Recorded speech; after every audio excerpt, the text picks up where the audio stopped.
Will you attack Taiwan? Chinese public rebels against CCP propaganda. Deported for loyalty to the CCP, mainland spouses expelled from Taiwan after pro-unification remarks.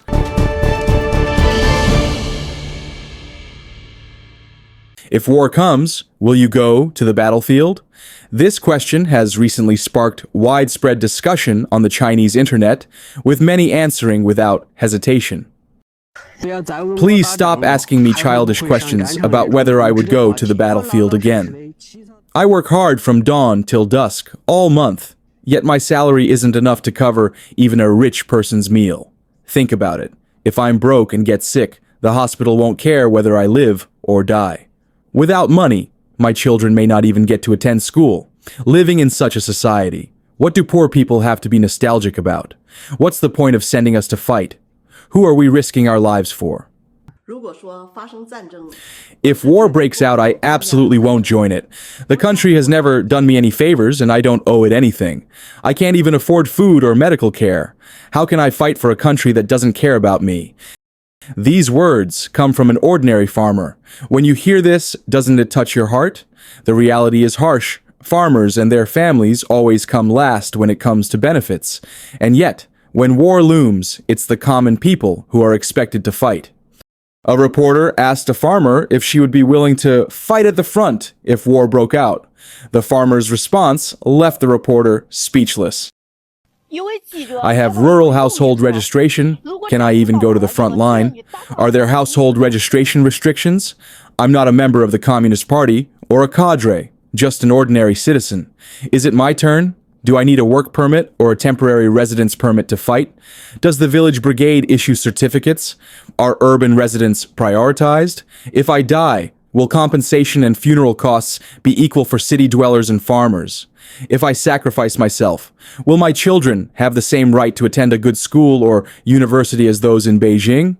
If these issues were resolved, I'd be the first to go. One netizen responded to the question, if war comes, would you fight? Saying, houses are temporary, land belongs to the state, factories belong to bosses, temples require entry fees, scenic spots charge admission, and cemeteries need renewal fees. So tell me, why should I risk my life defending other people's property? These words reveal the helplessness of China's grassroots and serve as a sharp irony directed at the Communist Party regime. Even wealthy young people are quick to give their answers. If war comes, would you immigrate or fight? Immigrate. Why? Because I have the option. If I were invaded and still had family, I would immigrate with them to ensure their safety. Even among the younger, educated generation, doubts about the call to arms are clear, with many preferring to leave the country over joining a conflict. As early as 2023, a post on Chinese social media stated bluntly, "If war breaks out, I won't go, nor will I send my children. I live at society's bottom. No one remembers us in peace, only in trouble.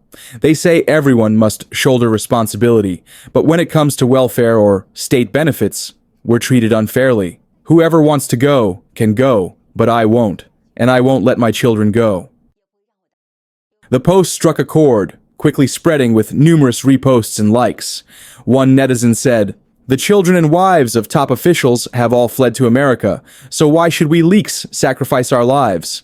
Others added, "If war breaks out, party members should go first. Corrupt officials, urban management, agricultural supervisors, and police should lead the charge." Lai Jianping, a master of international law at China University of Political Science and Law, analyzed that this anti-war sentiment reflects a growing awakening among Chinese people. They've realized that under the CCP dictatorship, China is ruled by a small group of autocrats, and ordinary people lack basic rights and freedoms. They are political slaves unwilling to die for the ruler's so-called dream of a strong nation. Lai pointed out that Chinese people refuse to be cannon fodder for dictators. A parent once told their child, "Remember, it's your parents who raised you. You owe nothing to the motherland and government because they never helped you.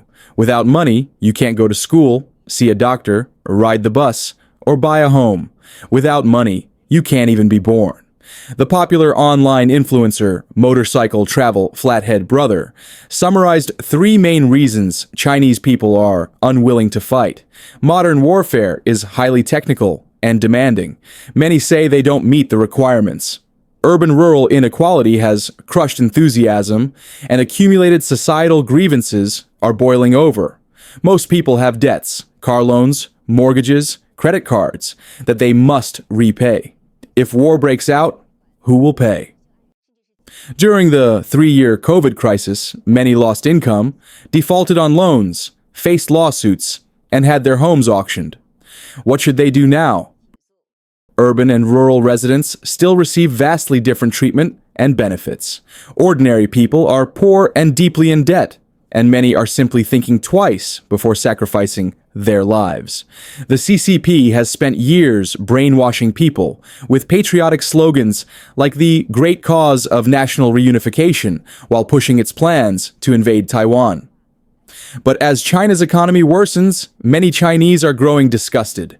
Mr. Wang, a mainland citizen speaking to overseas media, said life is hard and welfare is poor. People feel caught between not being able to live and not being able to die. If the CCP attacks Taiwan, frontline soldiers will either surrender or turn their guns around, so they dare not launch an attack. Lately, I've seen many videos shouting to attack Taiwan. To those shouting, I ask, why don't you go and attack Taiwan yourselves? What does conquering Taiwan have to do with you? The CCP's long-promoted family and country sentiment may stir emotions briefly, but given people's harsh realities, its propaganda falls flat. China's economy continues to slide, while the CCP uses military drills to intimidate Taiwan and tightens control over Taiwanese businesses. People keep clamoring to attack Taiwan, but Taiwanese companies have all withdrawn. Who will pay us workers? We're unemployed. How can we spend money? Shouldn't the focus be on economic development? The withdrawal of Taiwanese giant Foxconn, which had boosted local real estate, caused housing prices to plummet. Meanwhile, China's economic downturn deepens, underscoring why many Chinese feel their government is out of touch with their struggles. Even Shanghai, a top-tier city, shows signs of economic desolation. I'm at Sujiahui's Sun Moonlight Mall in Shanghai. Let me show you. There's hardly anyone here. Staff just play on their phones. Takeout orders are extremely low. Business is almost non-existent. It's really tough to operate this year. Now let's look at Qibao, once a bustling Shanghai district. Shunfeng International Plaza's food paradise is nearly empty. Shops are vacant and seeking investors. The second floor is completely empty. Even the children's teaching center only echoes my voice. Song Dynasty poet Li Qingjiao wrote, "Things are different. People have changed. All is lost. Tears flow before speech." Her words resonate deeply with Shanghai's current reality and reflect China's economic past. Despite this, the CCP has not softened its aggressive wolf warrior stance. It continues to threaten Taiwan with force, but ignores the struggles of its own people. More Chinese are refusing to cooperate, increasingly rejecting CCP calls to go to the battlefield or attack Taiwan. When people struggle just to survive, how can they be asked to risk their lives for a country that forgets them? True patriotism can't be forced. It must be earned through justice and care. Until that happens, the question remains, why should ordinary citizens fight for a future that doesn't include them?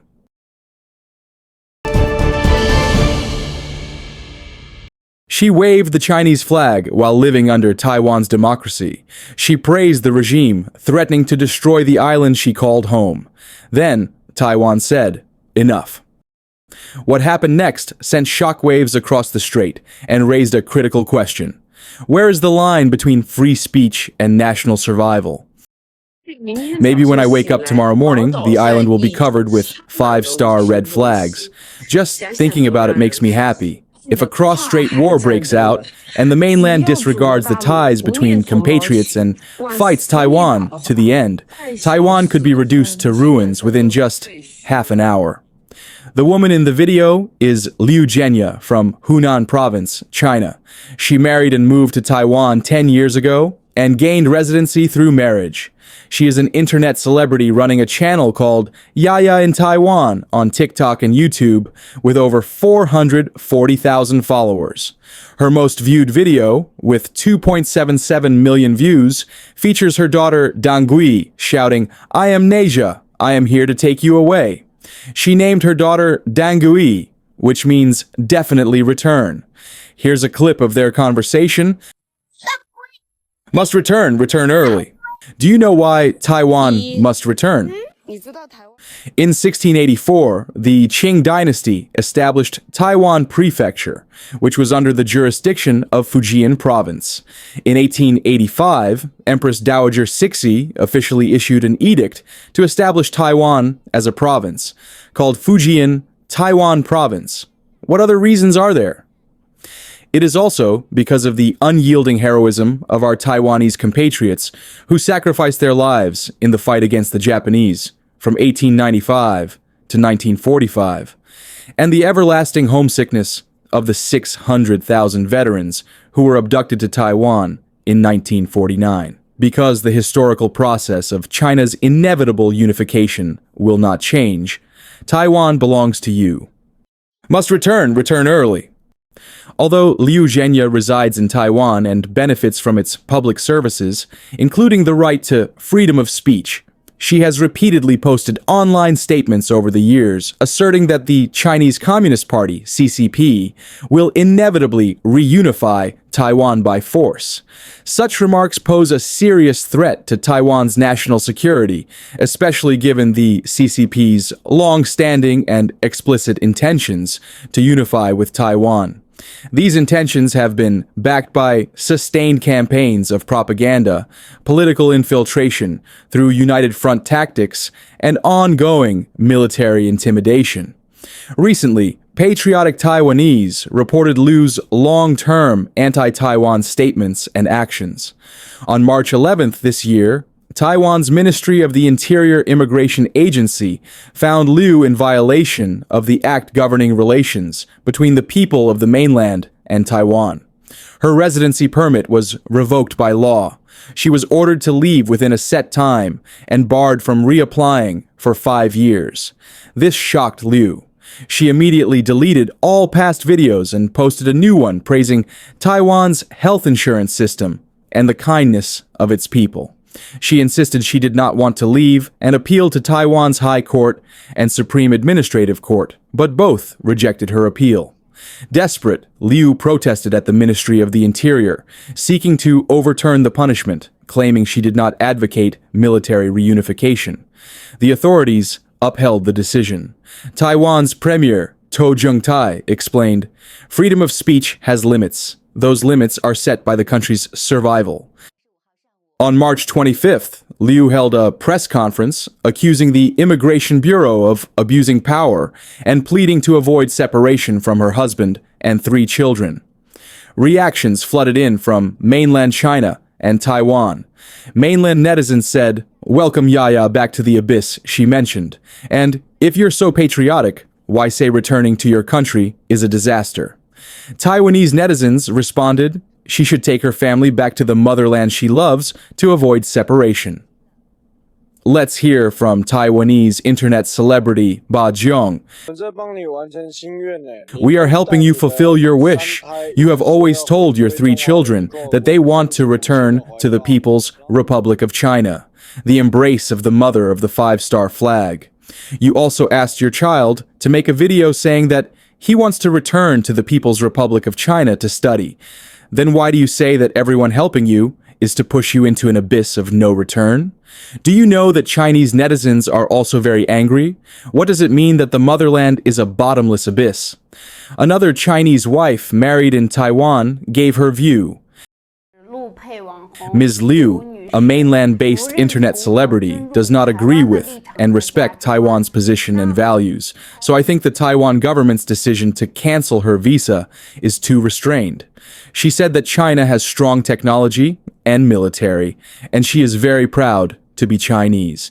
Then, I want to ask, if you are so proud, why did you go to Taiwan? On March 25th, after her appeal failed, Liu flew back to China. Footage at Fuzhou Airport showed her closely followed by plainclothes officers as she arrived. The group remained silent and disappeared after leaving the arrival hall. Li Yutan, adjunct professor at Taiwan's National Chengchi University, commented, Liu, living in democratic Taiwan, failed to realize that despite her pro-military reunification remarks, Taiwan only expelled her rather than detaining or prosecuting her, a courtesy unlikely in China. As soon as she returned, Liu was reportedly taken away by men in black. Lai Rongwei, CEO of Taiwan Inspirational Association, noted Liu's identity is complicated. Besides being from Hunan province, she holds titles as a cultural exchange consultant and youth exchange ambassador for Heilongjiang province. The CCP's United Front work targets Chinese spouses in Taiwan and buys off spies worldwide. Chinese people everywhere are targets of the CCP's intelligence efforts. Taiwan's current approach aims to deter such infiltration and defend its democracy. Authorities want to show they will respond decisively to threats. This approach is appropriate for a democratic country. Taiwanese and overseas scholars have weighed in on Liu's actions. Wang Xuan, assistant researcher at Taiwan's Institute for National Defense and Security Research, said the CCP often uses Taiwanese living or doing business in China for propaganda, pursuing United Front goals. Taiwan is a democratic society. If residents prefer mainland identity or passports, they should naturalize as Chinese, just as foreigners can become Taiwanese. Some enjoy Taiwan's safety, healthcare, and pensions, while promoting China as better and propagating for the bandits. If they truly prefer China, they should immigrate there and not use Taiwanese taxes to support the CCP's intimidation. Macroeconomist Wu Jialong added, Liu cannot enjoy Taiwan's free speech while opposing its democratic system. Freedom of speech in any democracy is protected by law, but it has limits. It cannot be used to undermine the system or threaten national security. Freedom of speech is not absolute. It has a ceiling. Zhao Lanjian, a mainland media figure living in the U.S., said Liu's deportation is a wake-up call. Taiwan and China are two fundamentally independent entities with their own autonomy. He said, I support Taiwan. People must have a national stance and values. Even though some in Taiwan's pro-China faction exist, the president has made it clear that pro-communist behavior will be dealt with legally. This awareness strengthens Taiwanese identity. Though Liu's pro-military reunification remarks have been online for years, Taiwan has only recently taken firm action, expelling Liu and ordering 2 other mainland spouses to leave by the end of March. The program Elite Forum reported that Taiwan is now legally canceling household registrations and rights of Taiwanese with Chinese identities, raising concerns. Under cross-strait regulations, Taiwanese cannot register households in mainland China or hold Chinese passports without losing Taiwanese citizenship. In early 2025, then Minister of the Interior Liu Shifang revealed about 40 Taiwanese hold Chinese identity cards, with 14 having household registrations canceled. Shockingly, 5 village heads also hold Chinese nationality. Authorities are investigating and taking legal action. An estimated 400,000 Taiwanese have applied for mainland residence permits. Tens of thousands reportedly have Chinese IDs. These developments relate closely to the CCP's Fujian-Taiwan integration policy. China is actively recruiting Taiwanese through IDs and welfare benefits. Meanwhile, Taiwan faces unusual pressure from its legislature, believed to be a CCP effort to weaken Taiwan's executive and national defense. On the military front, the CCP is escalating war preparations. Frequent, unannounced live-fire drills around Taiwan are becoming routine. aiming to increase surprise attack capabilities and desensitize the public to military operations. The CCP also uses these exercises to coordinate new weapons and forces, improving joint combat readiness. From political influence to military intimidation, the CCP's dual-track war preparations are in full operational swing, posing an increasing threat to Taiwan. Liu's deportation is more than a personal downfall. It's a warning shot in a larger war of identity, influence, and survival. As Beijing tightens its grip, Taiwan is drawing its own lines, clear, firm, and for the world to see.